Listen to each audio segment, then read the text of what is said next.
Здравствуйте, уважаемые телезрители! Мы продолжаем нашу передачу «Буддийский путь».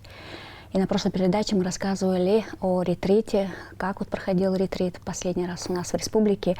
И сегодня у нас в гостях наш уважаемый гость Сынгуев Баир Васильевич. Он преподаватель SKI, это Сорик Кан International. Он представляет Международную академию традиционной тибетской медицины. И главным врачом этого центра является Нида Ченанцанг. И Баир Васильевич является учеником доктора Ниды. Здравствуйте. Добрый день. Добрый день, уважаемые телезрители. Мы знаем, что вы вот прибыли 10 сентября. В течение 12 дней вы проводили здесь учебные ретриты, лечебные мантры, объясняли о тибетской медицине. Еще встречались с учениками второй школы ПГТ Кахем. И встречались с очень много людьми, около 10 человек. Проходили и слушали ретриты, все ваши учения. Вот еще раз расскажите, пожалуйста, как прошла этот визит в нашей республике? Я очень рад снова оказаться в республике Тува, потому что это прекрасная республика, очень прекрасная природа, очень добродушные люди. И я считаю, что для меня большая честь выступать перед вами, знакомить с традициями тибетской медицины. Но вообще, конечно, все знания тибетской медицины, конечно, всегда идут от учителей. Поэтому я являюсь учеником знаменитого всемирно известного учителя, всемирно известного духовного мастера Ниды Ченанцанга. Он является основателем то, что мы говорили, Сорик Кан International. То есть это у нас Международная академия традиционной тибетской медицины. И он, доктор Нида, создал такой проект, что ли, который те люди, которые хотели бы получить истинное знание по тибетской медицине, они учатся в этой академии и, соответственно, они получают так поэтапно, постепенно системные знания по тибетской медицине. И конечно, благодаря подвижничеству таких учителей, тибетская медицина, она будет распространяться по всему миру. И мы должны просто подумать, какая польза от развития тибетской медицины. Дело в том, что, конечно, тибетская медицина имеет такую историческую, большую, такую очень, можно сказать, глобальную, что ли, свою историю имеет. И мы также знаем, что несмотря на развитие науки, несмотря на развитие современных технологий, тибетская медицина и ряд других медицин, допустим, на Востоке очень известна аюрведа, это индийская медицина, и наиболее, наверное, известна китайская народная медицина и тибетская народная медицина. Они все-таки, несмотря на развитие современных технологий, несмотря на развитие медицинской науки, они, конечно, являются очень такими мощными факторами для оздоровления людей. Поэтому гималайский регион, они в большей степени, наверное, пользуются все-таки, этими знаниями, этими, можно сказать, конечно, древние знания получаются, но древние знания, они актуальны и сегодня. Потому что мы, наверное, живем в таком регионе, допустим, Бурятия, Тува, Монголия, в таком регионе живем, мы знаем силу тибетской медицины, и поэтому мы знаем, что между медицинами нету противоречий между современной европейской медициной, и тибетской медициной, противоречий нету. Просто они, можно сказать, дополняют друг друга. Иногда бывает, что современная тибетская медицина не может какие-то проблемы вылечить, и тогда иногда бывает тибетская медицина помогает, иногда хорошо помогает китайская медицина избавиться от таких многолетних страданий. Такова суть. И поэтому, конечно, мы говорим, что таком, ну, можно сказать, глобальном развитии, но тем не менее вот эти древние медицины, они имеют очень-очень мощную, сильную традицию. И это люди, которые обращаются, я думаю, что ну, огромное количество людей получает большую пользу. Ну, конечно же, когда мы приходим к врачам, мы просим помощи о том, чтобы исцелиться, чтобы исправиться, исправить свое здоровье. И когда ты больше вникаешь в тибетскую медицину, то больше познаешь свой организм, свою структуру тела и как вообще можно заниматься здоровым образом жизни, чего очень, сегодня это очень актуально. Да, ну вот в тибетской медицине эта история, она, ну, отцом тибетской медицины является легендарный врач Юток Юнтен Гонпо, ну, его называли Юток Юнтен Гонпо Ла. Он проявлялся на земле 2 раза, в 8 веке и в 12 веке. И вот второй Ютокпе, когда он уходил из этой земли, он оставил такие 2 великие драгоценности. Это первое, это знания тибетской медицины, которые они были изложены в медицинском трактате, который называется Джучи. Ну, его произношение бывает иногда Гючи, Джучи, Джучи. Ну, это, в общем-то, одна и та же работа. Это как бы 4 медицинские тантры. Медицинские тантры. Ну, и вот и вторая драгоценность, которую он оставил, это уже духовное учение. Духовное учение Юток Нинтик называется. Юток Нинтик. Вот, ну, раньше, в более такие ранние времена, наверное, все врачи тибетской медицины практиковали вот эту духовную практику Юток Нинтик. Сейчас, ну, то мы говорим, вот есть времена упадка, да? Во времена упадка, ну, может быть, не все врачи занимаются вот такими практиками, духовными практиками, да, и в большей степени опирается как бы на внешние такие вещи, ну, процедуры и так далее, да.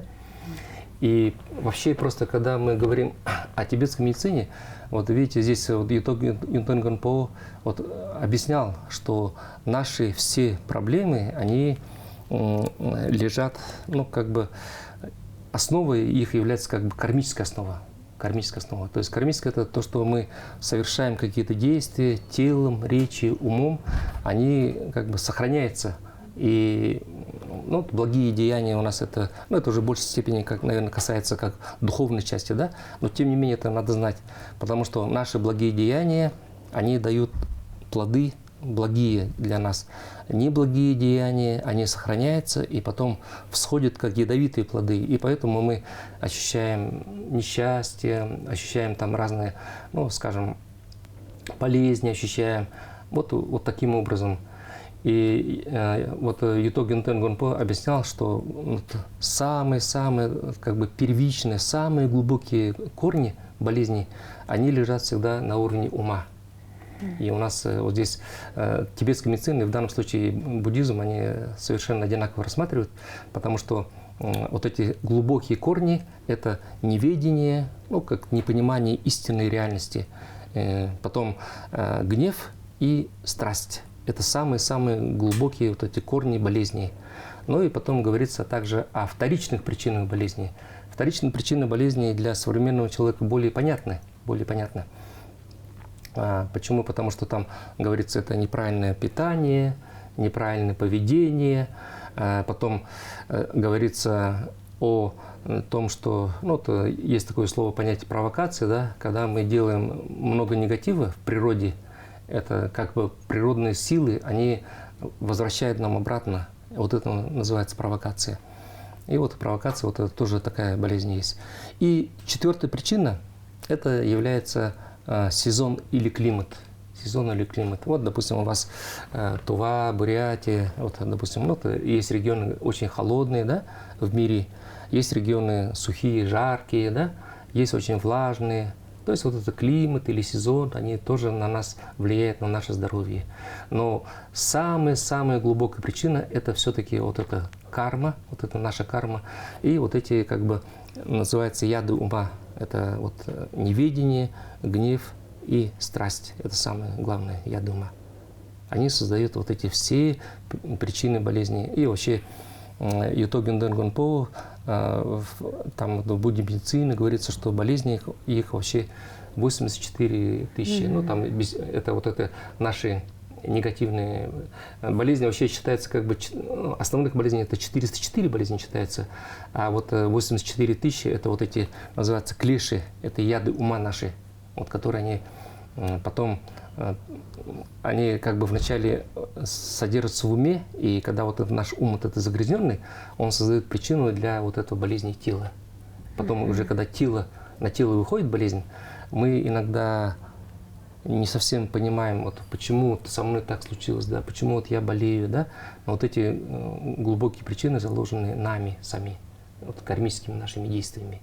Вот это, видите, проявление гнева, да, проявление страсти, там, ну, вот, страсть, неважно к чему, там, вот, или к кому, вот эта страсть, она тоже очень вредная. А вообще коренная причина, вот это называется неведение. Неведение – это как бы непонимание или отрицание вот этой истинной реальности. Истинная реальность, которую мы не понимаем и не видим. Поэтому вот возникают такие проблемы.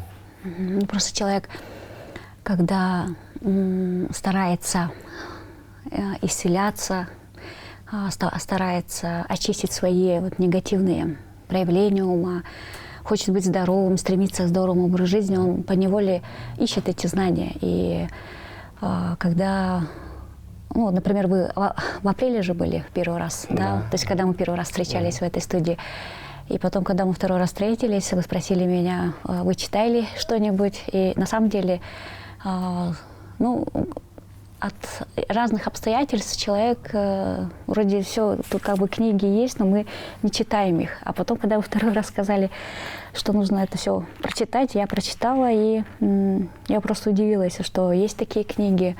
Вот это как раз книга Международной академии традиционной тибетской медицины. Автором является доктор Нида. И тут все есть. И оказывается, это просто нужно это знание применять на практике и просто практиковать и соблюдать определенные действия, режим дня, режим питания. И тут еще пытаться читать мантры, практиковать, держать все это в своей жизни, то есть применять это все в жизни. Это тоже лекарство. Это лекарство для ума. И потихоньку человек уже начинает понимать. Да, конечно. Здесь, видите, мы на внешнем уровне, конечно, вот это неправильное питание, да. Ну, вот, допустим, видите, человек, если, когда мы рассматриваем с точки зрения тибетской медицины, вот человек, если живет в таком очень жарком помещении, или вот его условия работы очень, как бы, такие очень слишком это жаркие, да. Потом он, кроме этого, любит, скажем, вот острую, горячую пищу, да, предпочитает все время. И кроме этого он еще проявляет это, не контролирует свой гнев. Вот такие вот причины, они создают, называется, увеличение желчи. Это внутренней нашей энергии. Внутренняя энергия. Вот это проявление желчи, оно, как бы у нас на материальном уровне оно бьет в большей степени вот по печени или, допустим, и на желчный пузырь влияет. Поэтому у нас поднимается артериальное давление. Вот когда человек злится, артериальное давление поднимается, лицо краснеет, глаза краснеют, человек неясно мыслит. И вот в итоге получается, вот видите, вот это есть как бы причины, вот это есть как бы неведение в этом лежит. Потому что если человек себя хорошо контролирует, да, понимает все вот это, опасность гнева понимает, тогда он, конечно, не будет так вести себя. И поэтому, к примеру, для того, чтобы мы стали хорошими водителями или хотим стать хорошими художниками, мы же понимаем, что мы должны обязательно пройти какие-то хотя бы начальную основу, то есть начальную базу, там, вождения автомобиля или изобразительное искусство, да? Вот тогда мы можем постепенно развиваться. Поэтому, а вообще тибетская медицина – это все-таки, я бы сказал, это все-таки наука жизни. Вот тибетскую медицину, основы тибетской медицины знать хорошо вообще любому человеку. Там неважно, ты хочешь быть целителем или не хочешь, или ты врач тибетской медицины, или ты просто вот соблюдать вот эти, общие, как бы, знания тибетской медицины, они полезны, и они, ну, я уже говорил, да, что они актуальны и в наше время, потому что вот эти знания, если мы от них открещиваемся, вот у нас вот это неведение, оно нас поглощает, и поэтому мы ведем себя неправильно. Хотя, конечно, мы уверены, что мы ведем себя правильно, но в итоге, получается, мы ведем, как говорится, ну, вот, ведем к такому исходу. Вот, наверное, люди, которые немножко интересовались ну, общей философией, да, европейской философией, там говорится, что вот, практика является критерием истины. То есть, когда мы слышим истину, мы должны проверить, действительно ли это так. И когда мы вот это все подтверждается, тогда мы говорим, что это истина, да? И точно так же, поэтому, когда тибетскую медицину, в принципе, вот эта основа тибетской медицины, они очень простые. А вот уже, конечно, дальше, если хотите стать, ну, хорошим целителем, врачом, там, конечно, уже, как в любой науке, надо тоже такие глубокие знания. И вот, ну, как бы внешнее наше поведение, да, внешнее вот, питание, поведение и так далее, конечно, еще если, вот, я думаю, что в Туве, наверное, многие жители вот это понимают, знают, наверное, нисколько не хуже меня, что, вот, допустим, когда мы читаем мантры, да, вот это тоже полезно для нас, тоже очень полезно. Но вообще просто надо знать, что мантры бывают буддийские мантры, да, вот, допустим, мантра зеленой тары или мантра Арьябалы, это буддийские мантры.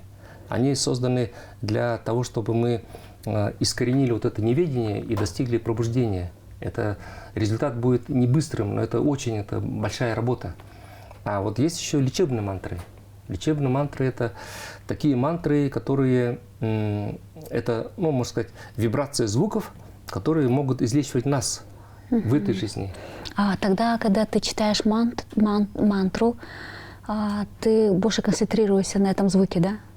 То есть ты сидишь и чувствуешь эти вибрации, звуки?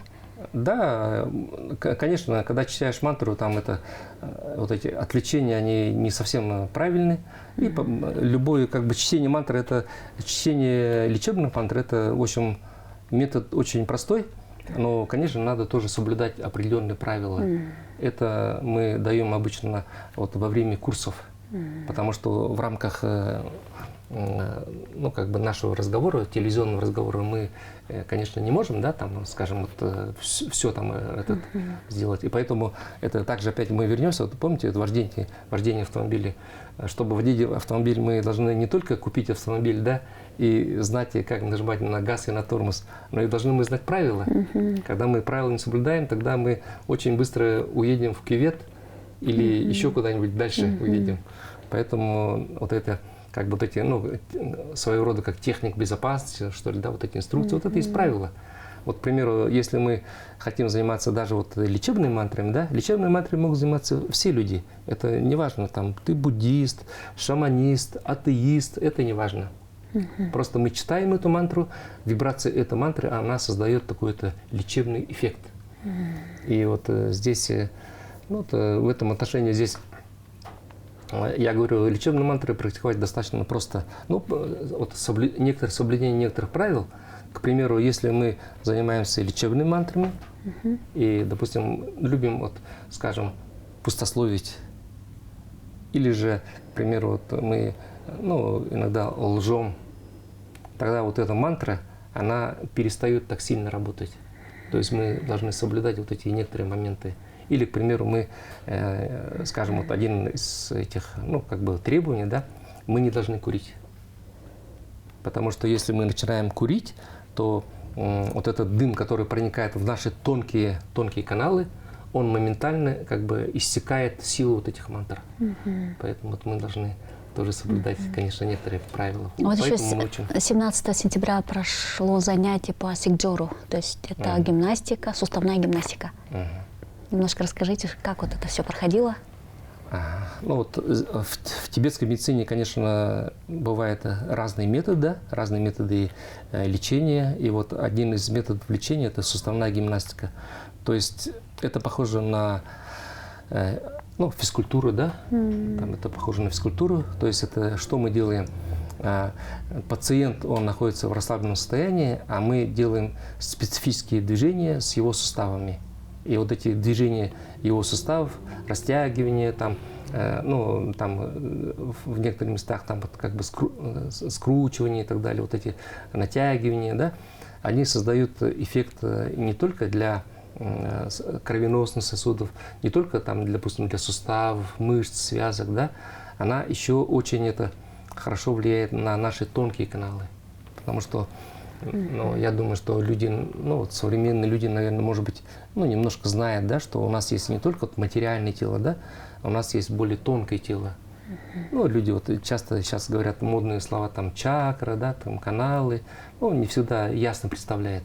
Но на самом деле чакры, каналы, они, конечно, существуют, потому что это тонкое тело, оно невидимое, но оно имеет очень такое, можно сказать, решающее, глобальное вот это.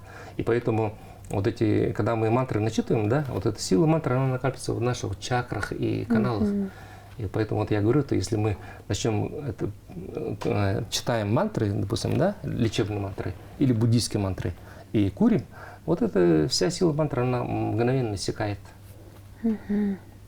А по цикджору вот здесь получается вот эта суставная гимнастика, она, видите, тоже это способ как бы лечения. Вот эти все движения, которые мы там, вот эти наши вот эти тонкие каналы тянутся, то есть они начинают лучше работать. У нас каналы из-за наших плохих мыслей могут приходить в не очень хорошее состояние. И, говорится, там у них возникают как блоки. Допустим, как будто бы, представляете, вот, допустим, вода или вот что-то идет, да, и вдруг она где-то в некоторых местах она вот так закупоривается. И вот это цикджор тоже позволяет не только вот это внешнее тело, да, и внутреннее тело тоже. Вот эти каналы растягиваются, у нас энергия, вот эта тонкая энергия тоже идет уже лучше. И человек со временем, он это ощущает улучшение здоровья. И вот, допустим, цикджор, вообще, когда люди мудры, они стараются делать не только тогда, когда заболели, да, а как профилактика. Да, как профилактика должны. Опять же, давайте вернемся к нашей злополучной машине, автомобилю. Вот, когда мы имеем автомобиль, и если мы едем в СТО, когда уже машина все разбилась, да, в хлам, тогда машину-то разбирать, это, как бы лечить очень сложно. И поэтому мы должны, видите, вот такими вещами, вот, лечение мантрами, там, скажем, цикджоры, другие вот эти методы применять тогда, когда мы еще здоровы, относительно здоровы. Вот в это время тоже вот эти вещи профилактические, они дают очень хороший заряд, и они могут нам продолжить нашу жизнь, предотвратить многие болезни. Вот такова как бы сила вот этих, скажем, сила и вот, как бы рекомендации по тибетской медицине. Это буквально вы завтра здесь будете, чтобы отдохнуть, а потом 23-го уезжаете, и в следующий раз когда приедете? Следующий приезд, здесь, видите, у нас же сейчас не только вот Тува там, или Россия, да, весь мир уже поставлен перед фактом, что вот появилась вот эта болезнь очень коварная, да, коронавирус, и вот от коронавируса, когда у нас идут вот такие периоды, вспышки, там, конечно, вот это тесное общение, там вот эти общие сборы, как бы это очень нежелательно. Поэтому сейчас многие учителя, вот буддийские учителя, да, вот вы, наверное, знаете, что перешли на режим онлайн, да, там, то есть они как бы с помощью интернета мы можем как бы связываться. И поэтому я бы, конечно, хотел бы сам приехать, да, но сейчас пока я точно сказать не могу, возможно, зимой, возможно, в зимнее время. Потому что я слышала людей, которые приходили, они просто выражали слова благодарности в том, что очень доступно, легко, понятно, это все настолько интересно слушать, потому что вы обладаете невероятными такими знаниями, и просто у вас это все льется, и вот слушаешь, и всегда узнаешь что-то новое. Мои знания, конечно, если они людям приносят пользу, это, конечно, очень большое, это очень, похвально, конечно, но мои знания – это знания моих учителей. Там же, с одной стороны, тоже говорят же, что, в общем-то, какого учителя и таковы вот эти ученики. Поэтому, конечно, здесь я в первую очередь в жизни благодарен, что вот встретился со своим учителем. И когда я жил, ну, как бы обычной мирской жизнью, со всеми своими, как говорится, ну, перифериями, там, со своими там недостатками, там, вот, ну, вот, встретив учителя, уже пересматриваешь вот этот смысл жизни, пересматриваешь, и она становится совершенно другой, совершенно другой. Мы не меняемся внешне, да, мы такие же люди, точно так же едим, кушаем, спим и так далее, но все-таки меняется ум, меняется отношение к окружающему, меняется, вот, допустим, меняется отношение к природе, меняется отношение к людям, меняется отношение, ну, допустим, к своим, вот, скажем, пациентам и вот так далее. Вот это очень важно, потому что, ну, по сути, вот это духовное, да, духовное, ну, возьмем буддизм или вот возьмем там или другие какие-то, вот, может быть, конфессии, это прежде всего, конечно, изменение ума. Если ум не изменился, мы не переменимся. Мы можем говорить, конечно, ума не подмехом, да, но если у нас продолжаем проявлять гнев, проявлять ревность, зависть, там, вот, злопыхание по отношению к другим существам, это не приносит пользы. Поэтому изменение ума, изменение вот, как бы в правильную сторону, а для этого вот, надо как раз обращаться вот к настоящим учителям, которые нас могут поставить, вот, ну, показать нам правильную дорогу.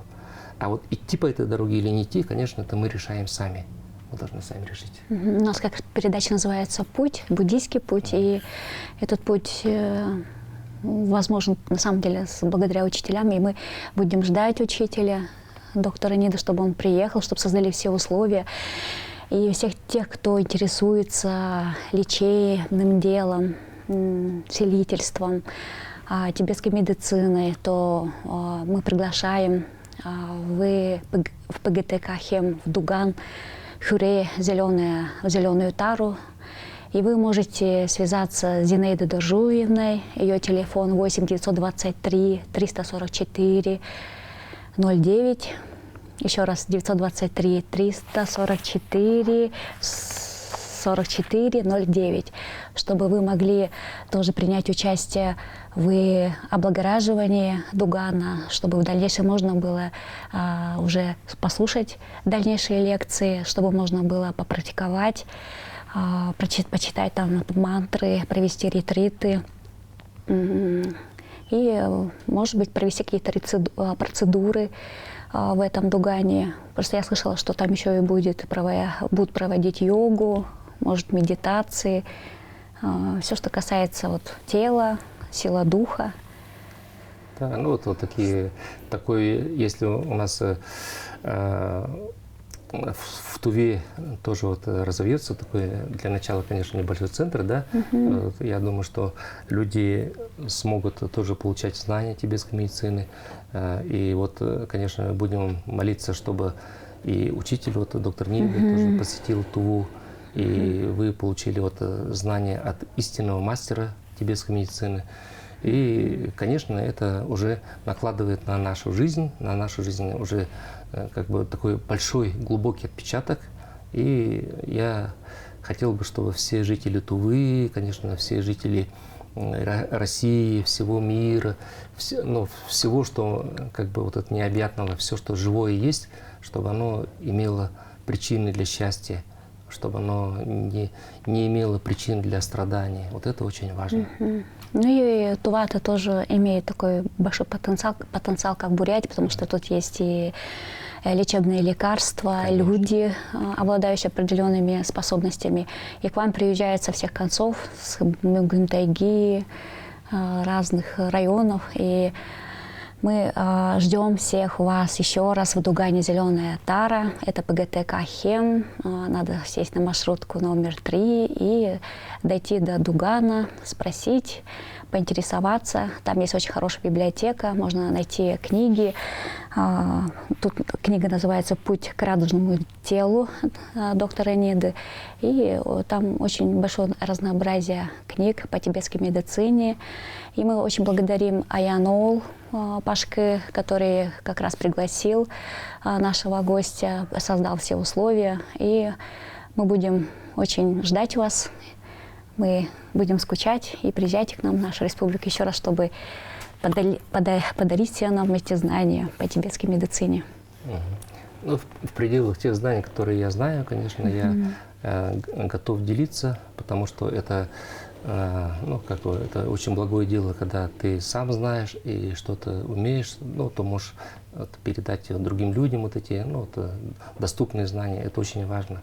И я хочу, чтобы все, вот, я еще раз говорю, чтобы все были здоровы, имели причины для счастья и как можно вот, я очень хотел бы, чтобы берегите, пожалуйста, свою природу. У вас природа Тувы настолько прекрасная. Я уже ну, поездил как гость в некоторые концы Тувы.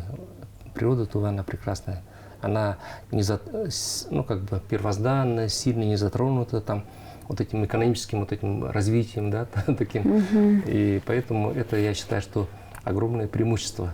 И поэтому будьте здоровы, будьте счастливы, Будьте здоровы, берегите себя, счастливы. берегите своих детей, берегите своих родителей. До свидания.